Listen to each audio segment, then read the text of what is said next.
The Beverly Council on Aging welcomes you to our program, Livin' the Good Life, designed to explore our beautiful city and the world around us.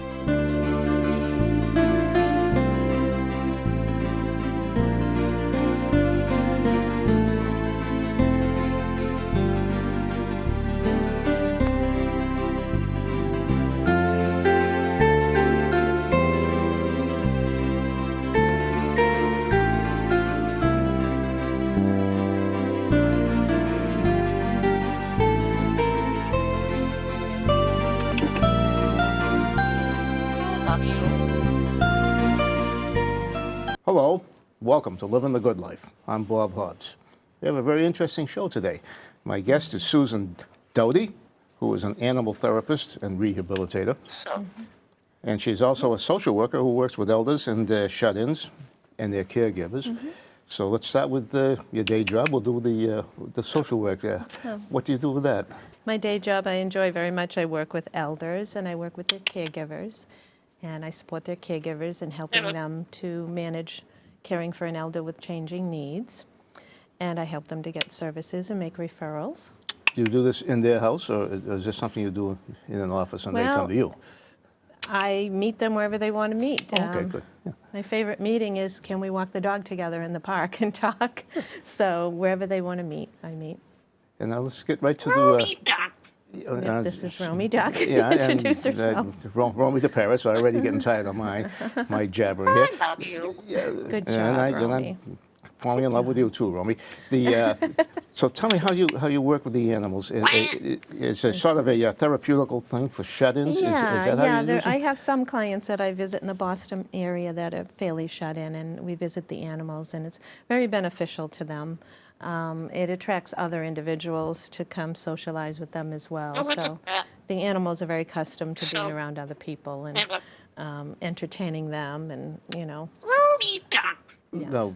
impressive. Okay, this is Romy, the gray parrot. This is Romy. Romy has had, we're the third home that I know of. Romy was in an abusive situation, and a nice couple took care of her for a while. And then she had some behavioral challenges from her former home. So she needed to be tamed and learn how to trust people again, right, Rome? And what would a behavioral challenge be? Well, for a gray parrot. Well, with a lot of birds, with parrots, with a lot of different species, if an animal is mistreated, they get frightened and they bite and attack and what have you, especially with birds. And Romy, you couldn't get too close to or touch or, put your hand in to feed her. So she needed to learn to trust humans again. Does she ever try to break out, and go over the wall and say, I'm out of here? She wouldn't want to do it today. Yeah. I think she knows she has it pretty good where she is. Now, when you bring Romy, say to a shut, say I'm shut in. I feel like I am in this weather.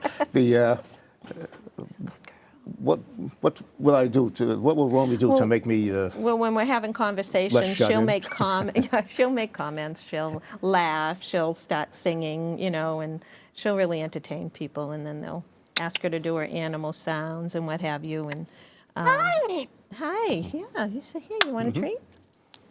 So it's interactive for them. It really draws people out. There's so many benefits to having pets. Health benefits, emotionally, physically. So Does she do dirty jokes? Did she do the whole repertoire, the whole pirate thing? I'm holding my breath that she doesn't say any bad words. I kind of hope she does. Of course, of course, she got that from her previous home. Oh, well, listen. I'm crossing my fingers I can't knock there. that at all. You have more than just Romy. We have other Parker? animals. And Parker, are you asleep? Come here, Parker. Come here, buddy.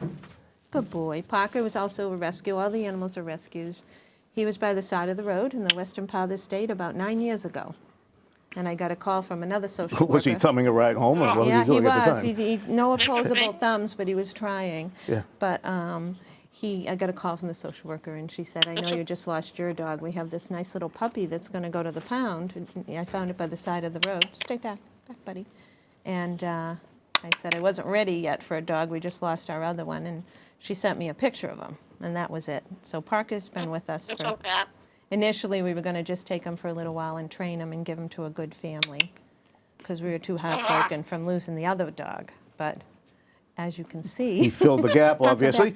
back. Where did the name come from? His previous job as a valet, Parker? What is Good boy, Steve. Parker is named after the river? We live near a park. So So my husband came up with Parker because he started looking across the street and barking when someone would go in the park. He thought it was his yard, so it means guardian of the park, so that's how we got his name. Yeah, guardian of the park is Parker, a come mouthful. sit. Parker works much better. But you also have boy. rabbits and, cabbies or guinea pigs?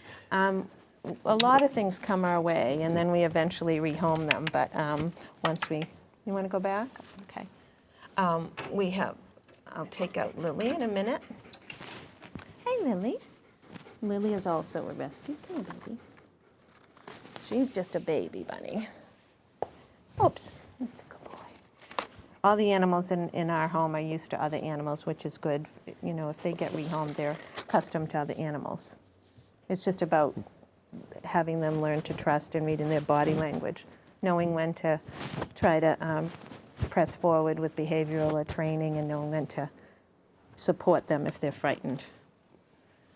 No. So, How long did it take for the rabbit to get used to Parker well, being in her face? yeah, it depends on the age. Of course, with a younger animal, it's quicker and it's easier. They don't have many fears established. A lot of the domestic bunnies don't have all the same instincts as their wild counterparts.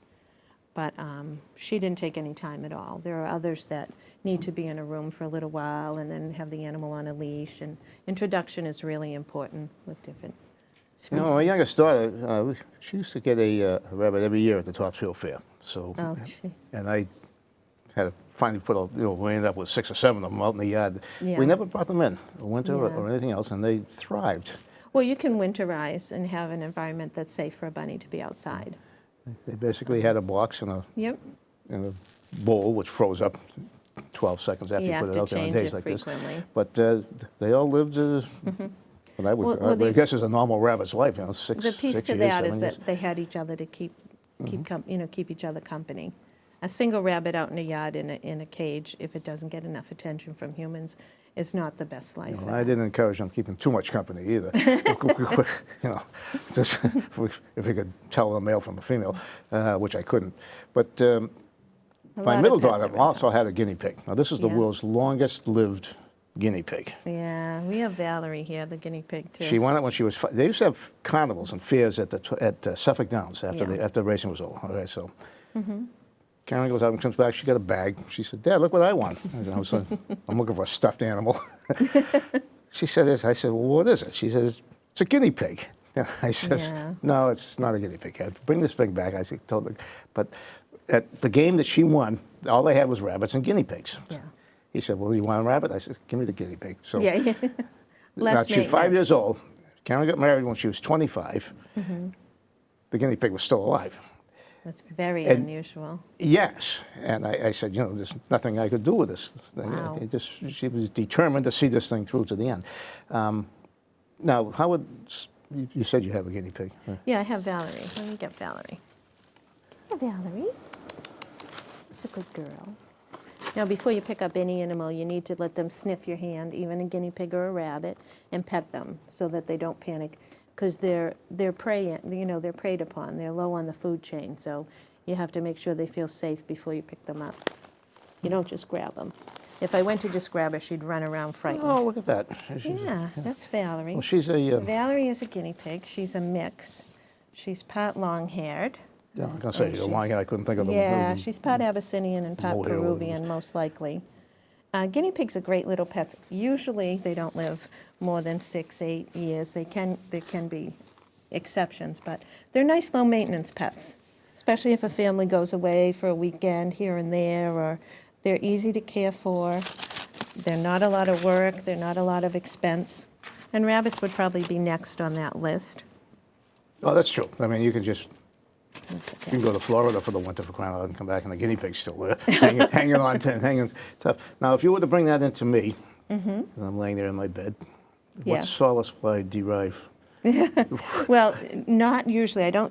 I wouldn't bring Valerie in some circumstances because they get frightened easily. But the bunnies, the cat, I have a cat that is accustomed to visiting with people. She'll just lay wherever I ask her to, get petted. If I'm doing a group, if I'm working with a group, the cat will walk around the whole group and let everyone pet her, which is not usual for a cat, but they can be trained to do most things if you understand their body language and their needs and, you know, their motivations. Okay, you're a little nervous, so I'm going to put you in.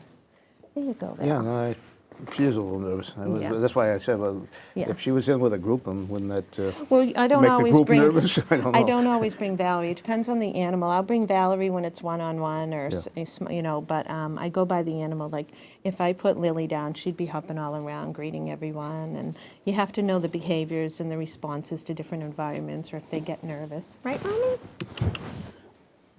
Now, when you bring them in to see, because I call them a patient, but whoever you bring them in to see, do they do things that makes the animals nervous? Well, as soon as what should they be doing to, I suppose, not only put the animals at ease, but to put themselves at ease? Yeah. People expect to see dogs, you know, therapy dogs, but when you come in with a dog and a bunny and a parrot, it's a different scenario. You know, I have to be aware of what the animal's needs are and what they're comfortable with, you know, what might frighten them, noises or whatever. So with the bunny, you want to keep it on like a towel or something, so they need to feel secure, like they're not slipping and safe. So then they'll relax and people can pet the bunny. And the bird stays with me. You don't pass a parrot around, because if they get frightened, they could scratch or, you know, nip someone. So you have to be aware of what the animal can tolerate. And when I do the rescues, the animals that I keep for my work are animals that enjoy the socialization. You can have really great animals, really great pets, but they may not be comfortable in a group setting or with all the noise and activity. So basically, I go by the animal tells me if they're comfortable by their behavior. How do you tell that if you don't bring them to a place that makes sense? Or is that how you tell? Yeah, exactly. Yeah. I can tell a temperament of an animal fairly quickly. Once you learn about the animal and know what makes them feel safe and secure. Like for example, a bunny, they live underground, so they have to be able to retreat or put something over them if they're nervous. So if you meet their needs, typically an animal is going to come around and be comfortable being around most situations. Yes. Including the parrot. You know, Including Romy. You know, my daughter has Rom. a small parrot. Don't ask me what kind it is, but it's multicolored: green, yellow, red, all kinds of things. Probably And this dog is like a dog.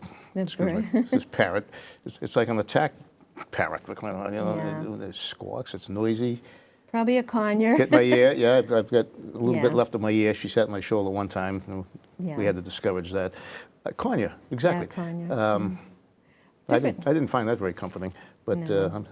but Romy's not like that at all. No. If you met her when she first came, she was very frightened. She had a bad experience by a human, and she was very frightened. You couldn't even put your hand in her cage to feed her. It's just a question of the trust bond you get, you know, with your pets. And it's important to match the type of animal with the individual. Then you're set up for success, and it's enjoyable for both of you. Oftentimes people do impulsive things. You know, see a cute bird and buy it, or see a bunny at the toss room. Yeah, yeah, you know, that is the way when they people buy made- things, I thought. Yeah, so- yeah, it's important to match it. And a lot of my questions come about cats and dogs when people ask for advice on behavior. And it's important to match. You wouldn't want a really high energy dog with a person that lives a sedate lifestyle. One of my most comical calls was someone had called me. They said, "Oh, our Bernese Mountain Dog puppy is eating our stairs in the kitchen. They've already eaten 2 out of 3, and it's hardwood." And I was like, "Oh my goodness!" I said, "How often? You know, how long do you run it in the morning and at lunchtime and at dinner time?" "Oh, we leave the house at about 6. We take it out for 10 minutes or so, and then we get back about 7. So that was an easy one to solve, you know. Yeah, the dog You was just leave trying the to dog- eat his way Yeah, out, probably. yeah. Yeah. That wasn't a good I match. understand. Yeah, no. You know, yeah, exactly.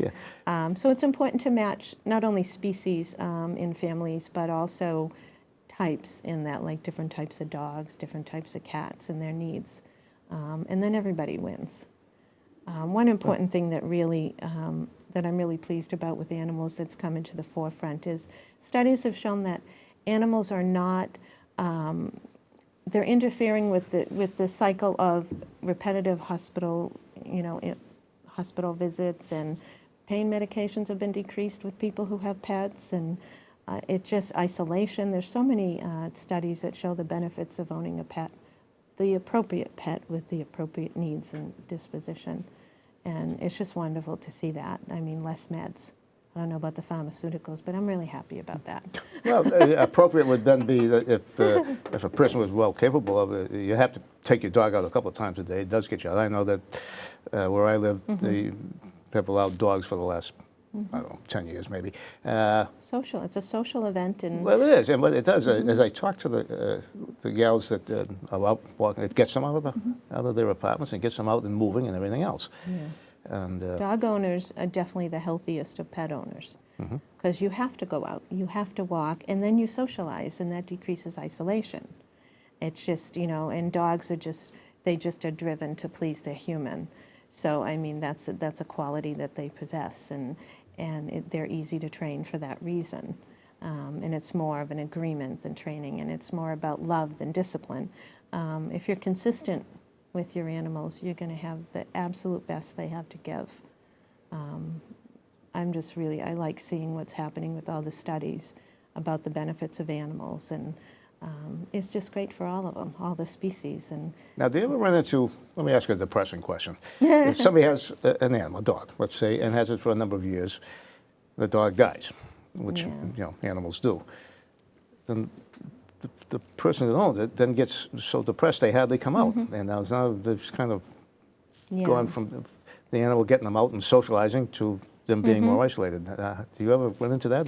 How do you recommend dealing with that? I don't know. All the time. I get calls when animals have health issues and people want advice on how to proceed medically or not. And the important thing is that whether you love animals or not, or whatever your feeling is about them, people grieve when they lose a beloved pet. It's part of their family. So I know people mean well at times. They'll say, oh, just get another one. This is a member of their family. This is a friend to them. If you think about it, we spend more time, some of us, with our animals than we do with people, So I think support from other individuals, around, it is a grieving process. They are Well, I part know of you your said life. that when you got Parker, you were really upset about the loss of the dog you had before Parker. Yeah. And all the time I was thinking, well, lost a dog, got a dog. I saw a great cartoon once, about Yeah. a bunch of penguins, and Yeah. and the mother penguin says, those aren't our two kids. Yeah. And the father says, listen, left with two, came back with two. Well, Yeah. everything's good. Well, the same, I would think like a dog. So, Yeah. as soon as you got another one, wouldn't that immediately replace? Of course not. No, obviously That's not. like- that's like having- you're talking obviously to somebody who doesn't know much about animals. It's like having two children and one goes off to college and someone says, oh, what are you sad about for? You got another one. I'm Yeah, like, of course. that's ridiculous. We'll go back to No. the penguins. Yeah, that's, even Romy's laughing. I don't know if you heard that. But no, of course not. I just think we can show a lot more compassion to fellow humans, as well. I mean, when someone loses a pet, whether you think pets are important or not, it is a loss, and there's a lot of time you spend with your animals, and that's gone now. So it changes your lifestyle. And I think a sad thing that I hear is when people say, oh, I had a dog for years, I loved it so much that when it passed away, I had such a hard time, I was so sad, I could never get another one. But they miss having one, and their lifestyle supports it. So that's sad because of the grief. They weren't able to grieve it in a way that came to resolution. And there's another dog waiting for someone that's wonderful like you that adores animals. It's a shame. You can't just treat it like getting a divorce and say, yes. Move on. Some people say Yeah, that. exactly. You can see No. where I'm at. It's I a- suppose I should explain. I We don't can have talk animals. after. We can talk after. Yeah, well, I got some good stories there, or not. And I don't have animals because I like the idea of just going away when I want to go away. It depends on, it's a lifestyle. And I don't want to worry about who's going to feed the dog, the parrot, the goldfish, and all that. They don't work for everyone, but they do have significant health benefits, both Oh, I can see that, yeah. emotionally and physically, and this one. It's really, I mean, it's just such a pleasure to be part of a journey for an animal that's been, usually I get something that's been mistreated. And it's such a pleasure to teach them to trust humans again, and then they can go on to a nice, loving family and be cared for. And I don't know if you can see all the shedding. That's not typical. I think the lights are, Well, I think so you don't have to put up put with a that little much fur excitement all on the the show, time. you know, throw some hair around. Well, I think we're doing well. The parrot isn't using foul language, so we're doing well. Yeah, no, well, come on, it's all right. I'm listening. I know. Romy. She sings and she wishes people Merry Christmas and sings Happy Birthday. It's very entertaining. Hey, it was a nice Kind of listening with anticipation, but I know. she hasn't. I think the lights are bright and she's a little. yeah, She had a lot to little say before intimidated. we Yeah, turned the that's cameras all right. We'll on. get over it, Romy. Yeah. Now, you said you. Did you say you have a psychology degree? Yeah, I have a psychology degree, and I've always done rescues from a young age, and I've always been interested in animal behavior. And when I became a mom and started reading books and studying about children and how to attempt to be a good parent. Good luck with that. Yeah. That doesn't work for anybody. I must have missed one of the books. Yeah, I don't know which there was one. a couple of lines I missed myself. When they're teenagers, they'll let you know Yeah. where you fell down. But it was interesting how similar a lot of the psychology is. You know, like positive rewards and, just paying attention to body language and behaviors. And like every child is different, every animal is different. So just observing them and knowing when they're getting upset or when they're you can really form a bond and, have a great relationship. It's the difference between having like something to do to take care of that's, difficult or irritating or something that's really a pleasure and adds to both of your lives. Well, I didn't think of that because I got out of high school. I didn't know what to do with myself, so I went to BU for a year. At that time, you couldn't just get a general education. You had to major in something. So Yeah. I said, well, what do I know? I'll major in psychology. And that lasted 1 year because I was finding out way too much about myself than I ever wanted to know. I said, We all find things we "All right, think I'll we do a have real when we whack job. study. Why don't you go in the Air Force and do something with it?" Yeah. So but the only mention at that time, because this was in the Jurassic period, mind you, was the Pavlov dogs things. Yeah, the Pavlov, the conditioning, We never yeah. got into animals as therapy and that kind of thing. I think it's becoming more accepted now because of the benefits. They can be quantified, the benefits in hospitals with children and the difference and, their tolerance to things. It's unending. And recently we had the research on the news with the Boston Terrier that actually sat still for a scan. And they could tell the parts of the brain lit up with the dog when it was exposed to stimulus, the same places as it did in humans. It was the first dog that would sit still long enough and have its ears wrapped with earmuffs on in a noisy machine. And I remember the caption was, "Scientists are learning what all us animal lovers have known all along." So it's pretty interesting that their brains are fairly similar in a lot of ways.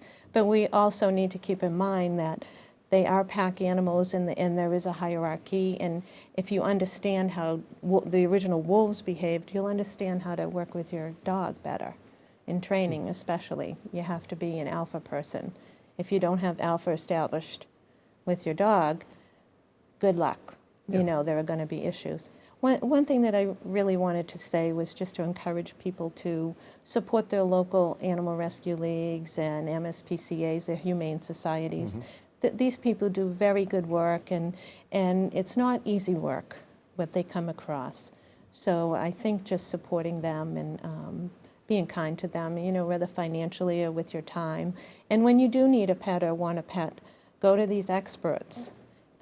They do good work, and they work very hard at a difficult job. I've brought my children to volunteer there for years when they were younger. And we've seen what they have to do. They can't care for every animal. A lot of animals come in condition where they can't help them. It's more humane to gently let them go. And I see what these people have to do all the time. And I just think they're heroes. I think we need to think of them when we get pets instead of running right away and doing an impulse buy somewhere or something. Well, what would that be around here? North Shore Animal Hospital? There's all kinds of places. There's the MSPCA, Methuen, they're all over. There's the Animal Rescue League in Boston. I do some fostering for them from time to time. And then to one other topic that's really hot is hoarding. And animal hoarding is something that, you know, is kind of near and dear to me. I keep defending myself that I'm not hoarding. Do people hoard? You're always reading about people hoarding cats. I mean, Yeah. what else could you hoard? You know, most hoarders are starting out with good I intentions. suppose if you kept the rabbits together, Yeah. it wouldn't be long for you hoarding rabbits. Yeah, but draw the line where it's hoarding and yeah. rescuing. But I think when people are hoarding, they really start out with good intentions, and then they change their boundaries. Oh, just, you know, 4 are okay. Oh, well, 14 are okay. I think the biggest piece to hoarding is when people think that they're the only ones that can care for the animals. They can't trust other people to take care of them. I think that's where people want to look at. They might want to look at maybe they're not doing as much good as they thought, because that you can't hold and give the social attention to the animals if you have 10, 15, 20 of them. So I just Like I think say, it'd be a problem, but actually, how would neighbors know that you're hoarding animals if they never come out of, you know? well, frequently there's an emergency and law enforcement gets involved and they discover it. And I think we can reach friends and family, or people like neighbors will say, gee, you know, I'm noticing this or that. So I think it's, again, awareness, you know, being aware and try to help one another. So. Well, getting back to the you know, kids, you know, and how they seem to get along really good with animals. Frankly, I have an autistic grandson who, for some reason, just has this affinity for animals. If you take him to a petting zoo, let's say, Yes. you know, and there's all these animals, and all these kids throwing things at them, James will just stand there, and pretty soon all the animals are in front of him. Now, I don't know what the connection is, Animals or what can they sense. sense, but it's there. They can sense intentions. They can sense someone's intentions, and they can feel when someone is in tune to them. A lot of kids are busy looking at other things and doing other things, but that child is likely focused on that animal and sending good vibrations to the animal, so it's going to go over to him. And It's just fascinating, but I don't know how you outgrow that, but adults just seem to not be able to do that. we get too busy. Yeah. We get too busy, and when I talked about learning the animal's body language, so you can predict when they're frightened and you can comfort them, or you can predict if they're going to get upset in a situation, like to know to cover part of it so that they feel secure. You can learn all these things, you just have to pay attention. And the fact that they calm us down when we're busy, they make us sit down and just breathe for a minute and not have our to-do list. You can learn so much from them. I mean, everything we need to learn is in nature if you just stop for a minute. you Hard know. to do when you're on the go all the time. It Yeah, is, yeah, yeah. myself included, and the times when I'm most stressed is when I don't do that. So. Susan, we're out of time. I'm sad to say, because this has been a fascinating show. Well, Thank you so much. Thank you, my pleasure. Susan Doughty. I'm Bob Hobbs, and we'll see you next time on Living the Good Life. Good job. She's so